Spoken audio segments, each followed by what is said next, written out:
আজকের হাদিয়ে জামান হযরত শিহাবউদ্দিন খালেদ রহমতুল্লাহ আলাইহি কনফারেন্সের শ্রদ্ধেয় সভাপতি,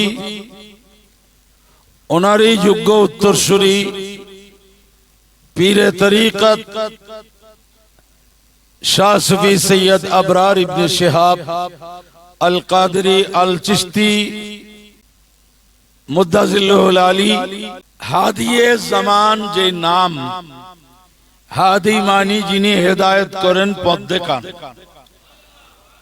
আমাদের দেশে হাদিয়ে জামানের অভাব নাই, পথ দেখান। কিন্তু প্রশ্ন হলো কোন পথ দেখান? পথ তো অনেক আছে, কোন পথ দেখান? হাদিসে পাকে হুজুর নবী করিম রউফুর রহিম সৈয়দ আলম আলমিয়া সাল্লাল্লাহু আলাইহি ওয়াসাল্লাম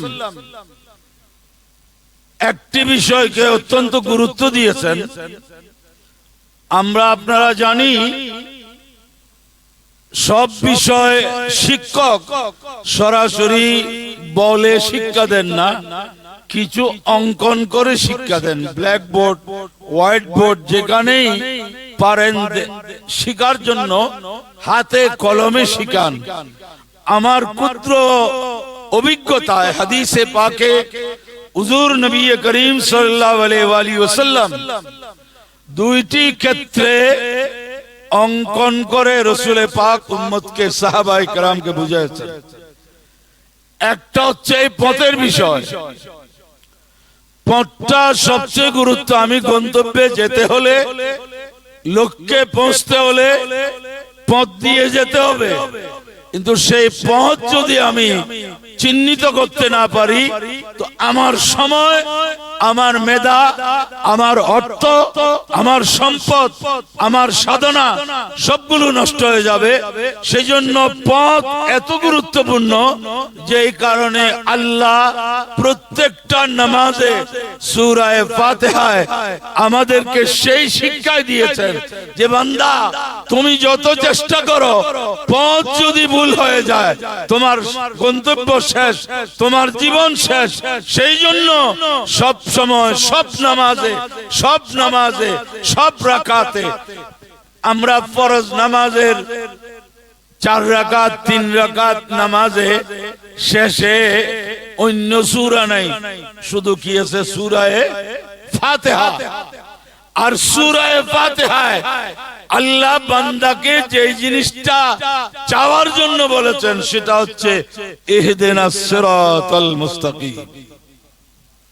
ইয়া আল্লাহ, আমাদেরকে সোজা সরল সঠিক পথে পরিচালিত করো। দেখাও না। নামাজ পড়তে আসার পরে যদি দেখাও বলি, তাহলে তো জীবনভর শুধু দেখাও বলতে রইলাম, তো দেখবো কখন? আমরা রাস্তা পেয়েছি, কিন্তু সেই রাস্তাতে চলতে পারা, সেটাই হচ্ছে সবচেয়ে বড় বিষয়। সেজন্য আল্লাহ সিরাতে মুস্তাকিমের কথা বলেছেন। তাহলে বোঝা যায় এই দুনিয়ায় অমুস্তাকিম কিনু রাস্তা থাকবে, যেগুলা সহজ সরল নয়। আর সোজা পথ মানে ওই পথ নয় যে একেবারে নাক সোজা চলতে থাকবো। কেউ যদি নাক সোজা চলতে থাকে, কিছুক্ষণ পর গিয়ে হয়তো কোনো পুকুরে পড়বে, নয়তো কোনো গর্তে পড়বে, নয় বিলে খালে পড়বে। কারণ দুনিয়ার কোন সড়ক নাক সোজা থাকে না। নাক সোজা সড়ক মানে সড়ক বাঁকা হতে পারে, সড়ক দীর্ঘ হতে পারে, কিন্তু বিচ্ছিন্ন নয়, মাঝখানে কাটা নয়। আল্লাহ সেটাই দেখিয়েছেন যে সিরাতে মুস্তাকিম তোমরা চাও, সেই রাস্তা কোনটা? সেই রাস্তা না ছিললে শুধু রাস্তা দেখে আমরা এই হল থেকে বের হয়ে এক একজন এক এক জায়গায় যাবে। রাস্তা তো চারিদিকে আছে। আপনি যদি আপনার রাস্তাটা খুঁজে না নেন, তাহলে আপনি গন্তব্যে পৌঁছতে পারবেন না। সেজন্য আল্লাহ আমাদেরকে যে রাস্তা দেখিয়েছেন, সিরাতাল্লাযীনা আনআমতা আলাইহিম, আল্লাহর নেয়ামত প্রাপ্ত বান্দাদের রাস্তা। সেই রাস্তা নেয়ামত প্রাপ্ত বান্দা কারা? আল্লাহ যাদের উপর নেয়ামত দিয়েছেন, মাইয়ুতিল্লাহ والرسول فأولئك مع الذين أنعم الله عليهم من النبيين والصديقين والشهداء والصالحين এই চার শ্রেণীর বান্দার রাস্তার নাম সিরাতে মুস্তাকিম। নবীগণ, সিদ্দিকগণ, শহীদগণ, সালেহীন, আউলিয়ায়ে কেরাম। আজকে এই পৃথিবীতে একমাত্র একটি সম্প্রদায় দাবি করতে পারবে আমরা সঠিক পথে আছি, কারণ যিনি আল্লাহর ওলির পথে আছে, তিনি শহীদের পথে আছে, তিনি সিদ্দিকের পথে আছে, তিনি নবীর পথে আছে। সেজন্য একমাত্র এই বিশ্বে একটা দল পারবে এই দাবি করতে যে আমরা সঠিক রাস্তায় আছি, সেটা হচ্ছে আহলুস সুন্নাত ওয়াল জামাত। মোহতারাম হাজরিন, হাদিয়ে জামান, আজকে কত হাদিয়ে জামান মানুষকে জাহান্নামের পথে নিয়ে যাচ্ছে। কত হাদিয়ে জামান মনে হচ্ছে হেদায়েত করতেছে, কিন্তু যে গোমরাহ করে ফেলতেছে কেমনে বুঝবে? সেই জন্য রাসূল পাক সাল্লাল্লাহু আলাইহি ওয়াসাল্লাম হযরত আব্দুল্লাহ ইবনে মাসউদ রাদিয়াল্লাহু আনহু বর্ণনা করেছেন, খাত্তা লানা রাসূলুল্লাহ সাল্লাল্লাহু আলাইহি ওয়াসাল্লাম খাত্তান। রাসূল পাক সাল্লাল্লাহু আলাইহি ওয়াসাল্লাম একটা সোজা রেখা অঙ্কন করলেন, সোজা আঁক টানলেন। সুম্মা খাত্তা খুতুতান আন ইয়ামিনিহি ওয়া আন শিমালি। ওই সোজা আঁকের দুই পাশে আরো অনেকগুলো আঁক টানলেন, রেখাপাত করলেন। সুম্মা তালা হাযা সিরাতি মুস্তাকিমা ফাত্তাবিউহু। এই সোজা যেটা দেখতেছো এটাই সিরাতে মুস্তাকিম, এটাতে চলো। ওয়ালা তাত্তাবিউস সুবুল। আশেপাশে অনেকগুলো রাস্তা দেখতেছো, সেই রাস্তাগুলোতে যেও না। ফাতাফাররাকা বিকুম আন সাবিলি। ওই রাস্তায় গেলে আল্লাহর রাস্তা থেকে তোমাদেরকে দূরে সরিয়ে নেবে। তো ওই যে অনেকগুলো রাস্তা, এগুলো কার? তো রাসূল পাক সাল্লাল্লাহু আলাইহি ওয়াসাল্লাম বলছেন, হাযিহি সুবুলুন। এগুলো কতটুকু পথ, কতগুলো মত পথ। ওয়ালা কুল্লি সাবিলিন মিনহা শায়তান। প্রত্যেকটা রাস্তার মাথায় মাথায় এক একজন শয়তান বসে আছে। উচ্চস্বরে নাউযুবিল্লাহ বলুন। এখন আমার প্রশ্ন হলো, শয়তান যদি শয়তানের বেশে বসে তাহলে কেউ যাবে না। যিনি শয়তানি করেন উনি ইস্তেগফার করেন। শয়তানকে সমর্থন কেউ করে না, যদিও অনুসরণ করে ফেলে অজান্তে। এই যে প্রত্যেকটা রাস্তার মাথায় মাথায় যারা বসে আছে, ওরা যদি শয়তানের সুরতে বসে তাহলে তো চিন্তার বিষয় নেই। কারণ আপনারা জানেন, গাড়িতে যখন পকেট মার উঠে, পকেট মারের কোনো আইডেন্টি কার্ড আছে নাকি? হ্যাঁ, পকেট মারের কোন পরিচয় পত্র আছে? পকেট মারের যদি পরিচয় পত্র থাকে তাহলে তো পকেট মারি করতে পারবে না। যদি সে পকেটে লেগে, আমি দীর্ঘ 40 বছরের অভিজ্ঞ পকেট মার, সে কি কোনোদিন এই বেশ নিয়ে পকেট মারতে পারবে? মানুষ তো পকেট মারার আগে থাকে মেরে ফেলবে বলে পকেট মার উঠছে। মসজিদে জোতাসুর ঢুকে, জোতাসুরের কি কোনো পরিচিতি আছে? কোন ভিজিটিং কার্ড আছে যে আমি দীর্ঘ অভিজ্ঞ জোতাসুর? তাহলে বোঝা যায় শয়তান, জোতাসুর, গোমরাহকারী, এরা আসল পরিচয় রাখে না। এই জন্য রাসূল পাক কাউকে হাদিও বললেন না, কাউকে মাহদিও বললেন না, কাউকে কিছু বললেন না, বললেন ওয়ালা কুল্লি সাবিলিন মিনহা শায়তান। প্রত্যেকটা রাস্তার মাথায় মাথায় যারা বসে আছে এরা হাদি নয়, এরা শয়তান। ইয়াদউ ইলাই, প্রত্যেকে নিজের পথে ডাকতেছে। আমার রাসূল বললেন, খবরদার এই রাস্তাগুলোতে যেও না। সেই শয়তানি রাস্তাগুলো থেকে বাঁচানোর জন্য যারা আজীবন অবদান রেখে গেছেন, তাদের মধ্যে অন্যতম হলেন হাদিয়ে জামান হযরত শিহাবুদ্দিন খালেদ রাহমাতুল্লাহ আলাইহি। আল্লাহু আকবার, ইয়া রাসূলুল্লাহ।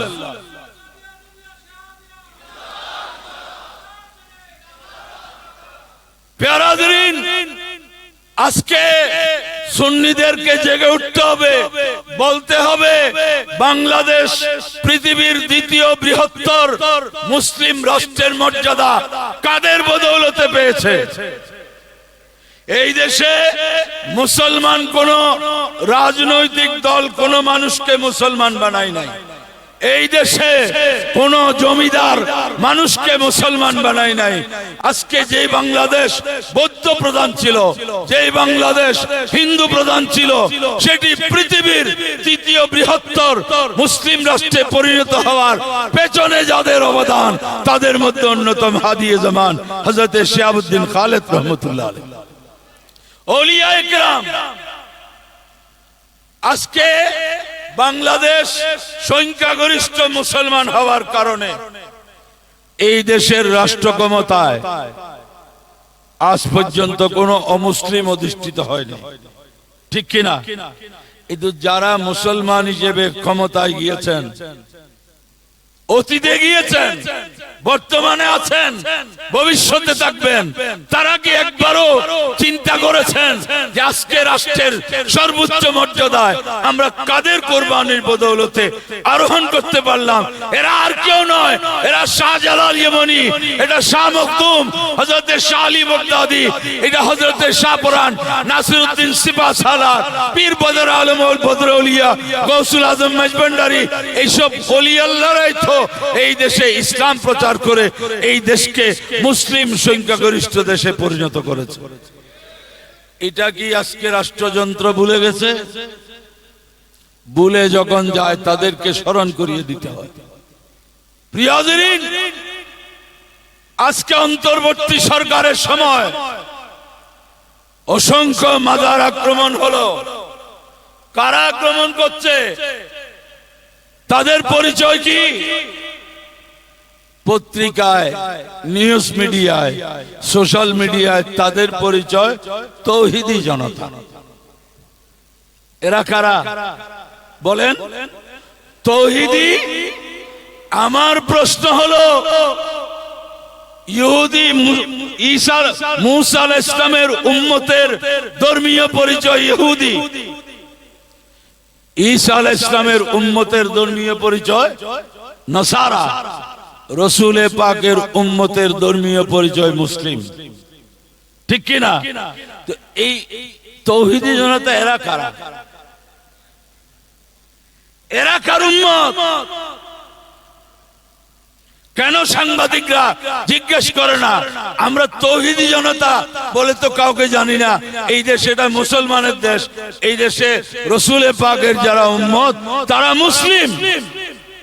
তৌহিদি জনতা কারা? সম্মানিত উপস্থিতি, একটু চিন্তা করুন, এরা মাজার ভেঙে ফেলার প্রকল্প কেন হাতে নিচ্ছে? আপনারা জানেন রাসূল পাকের সাহাবা কেরামের সংখ্যা লক্ষাধিক, 1,20,000, 25,000 এরকম বর্ণনা আছে। কিন্তু জান্নাতুল বকি মদিনায়ে পাকের কবরস্থানে দাফন আছেন 10,000 সাহাবা কেরাম। জান্নাতুল মুআল্লায় ওই পরিমাণ নাই, অনেক কম। উহুদের ময়দানে, বদরের ময়দানে, ইয়ামামার ময়দানে, বিভিন্ন যুদ্ধক্ষেত্রে সব মিলে কয়েকশো হবে। বাকি সাহাবাদের মাজার কোথায়? এই আরবের জমিনের আনাচে কানাচে বিজ্ঞ সাহাবা কেরামের মাজার শরীফ ছিল, গম্বুজ ছিল।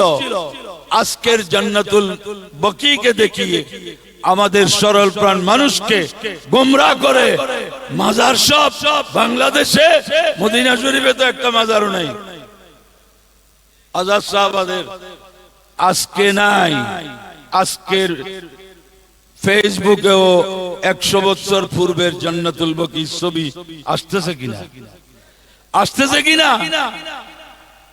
আহলে বাইতের মাজার ছিল, ইমাম বদরুদ্দিন আইনি উমদাতুল কারি শরহ সহিহ বুখারীতে লিখেছেন ওয়াকুব্বাতু মালিকিন মারুফাতুন বিল বকি, জান্নাতুল বকি ঢুকতে বাম পাশে ইমাম মালিক রাহমাতুল্লাহ আলাইহির মাজার শরীফের গম্বুজ ছিল। সেটা কোন সনের ঘটনা?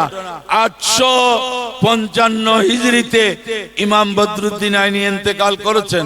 তিনি এর আগের ঘটনা লিখতেছেন, তার মানে আজকে 1447 হিজরি, সে 855 হিজরির আগেও জান্নাতুল বকিতে মাজার শরীফ ছিল, গম্বুজ ছিল, আজকে নাই।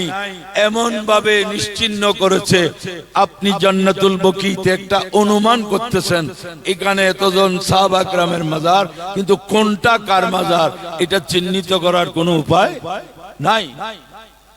অন্য এলাকায় একটা প্রজন্ম হয়তো দেখেছে যাদের সামনে মাজারগুলোকে শহীদ করা হয়েছে, এর পরবর্তী প্রজন্ম বলবে শুনেছিলাম এখানে একটা মাজার ছিল, তারপরের প্রজন্ম বলবে কোথায়, কোনো হাদিস নাই। আজকে বাংলাদেশের ইসলাম প্রচারের বাস্তবতায় এখনো কোন পক্ষের সাহস হয় নাই যে অমুক দল ইসলাম প্রচার করেছে এই দেশে, এই কথা বলার সাহস এখনো কারো হয় নাই। না গাট্টিওয়ালারা করতে পারছে, না অন্য কেউ করতে পারছে, সবাইকে স্বীকার করতে হচ্ছে এই দেশে ইসলাম আউলিয়া একরাম প্রচার করেছে। এই ইতিহাসকে শেষ করে দেওয়ার জন্য, সেই ইতিহাসকে ভবিষ্যৎ প্রজন্মকে অন্ধ করে তোলার জন্য বাতিলপন্থীরা এই পরিকল্পনা গ্রহণ করেছে বাংলাদেশে মাজারগুলো ধ্বংস করার জন্য। আমরা বলতে চাই, রাষ্ট্রের রাষ্ট্রযন্ত্রের ক্ষমতার পরিবর্তনের সাথে মাজার ভাঙার কি সম্পর্ক? এই প্রশ্ন কি আজকে আসতে পারে না যে পরিবর্তন আসতে হবে রাষ্ট্রযন্ত্রের, রাষ্ট্র ব্যবস্থার, রাষ্ট্র পরিচালনার, এর সাথে মাজার ভাঙার সম্পর্কটা কি?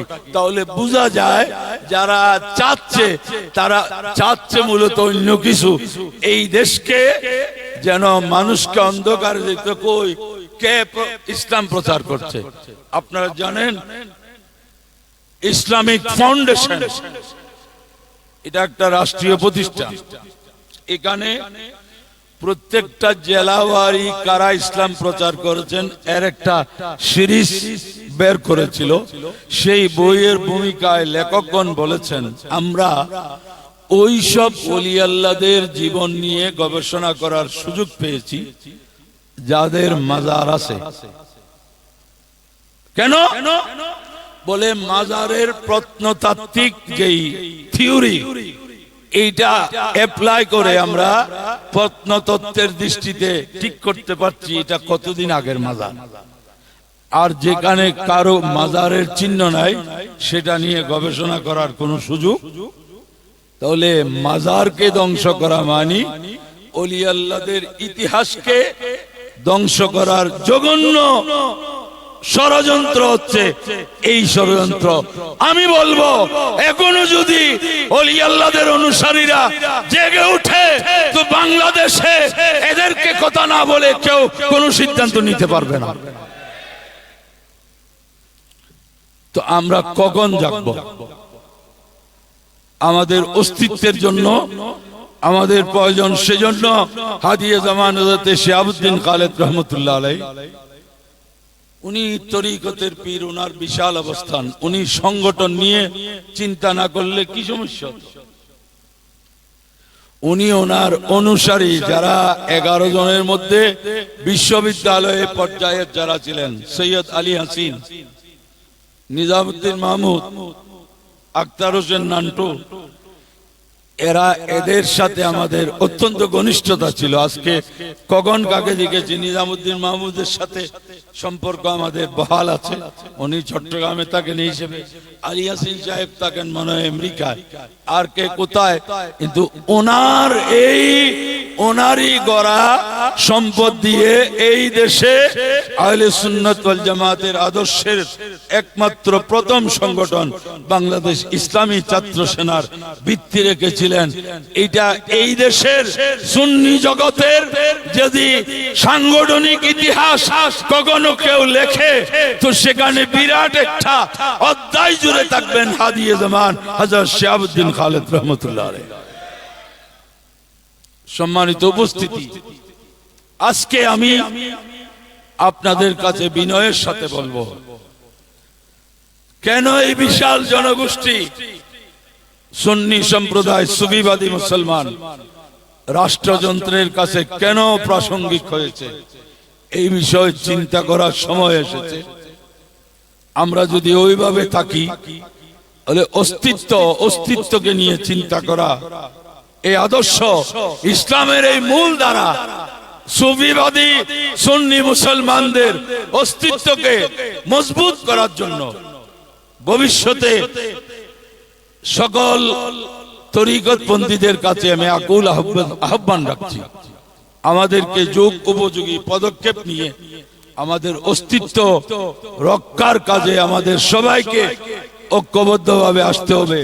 না হয় হাদিয়ে জামান হযরত শিহাবুদ্দিন খালেদ আপন মাজারে যে আমরা সূচনা করে দিয়ে আসলাম, এগিয়ে দিয়ে আসলাম, তোমরা সেটাকে ধরে রাখতে পারলে না, এই জবাবদিহিতা তাদের কাছে করতে হবে। সেই দায়িত্ববোধ থেকে সকলের কাছে একান্ত আবেদন, আমরা যেন সুন্নি আকীদায় বিশ্বাসী সকল তরিকতপন্থী যেন ঐক্যবদ্ধ হয়ে আমাদের অস্তিত্ব রক্ষায় যথাযথ কর্মসূচি নিয়ে এগিয়ে যেতে পারি। আল্লাহ সেই তৌফিক দান করুন, আমিন। আজকের এই পবিত্র অনুষ্ঠানে হযরতে আউলিয়া ইকরাম, বিশেষ করে যিনি আজীবন ছাত্র জীবন থেকে তিনি দারুল উলুম আলিয়ার ছাত্র ছিলেন, উনি ওনার সময়ে কি ধরনের কর্মতৎপর ছিলেন এবং সাহসী নয় দুঃসাহসী ছিলেন, যে কোনো কিছু মোকাবেলা করতে পিছপা হতেন না। এই মর্দে মুজাহিদের ফয়ুজাত আল্লাহ আমাদেরকে নসিব করুন, আমিন। ওয়া আখিরু দাওয়ানা আনিল হামদুলিল্লাহি রাব্বিল আলামিন। আসসালামু আলাইকুম ওয়া রাহমাতুল্লাহি ওয়া বারাকাতুহু।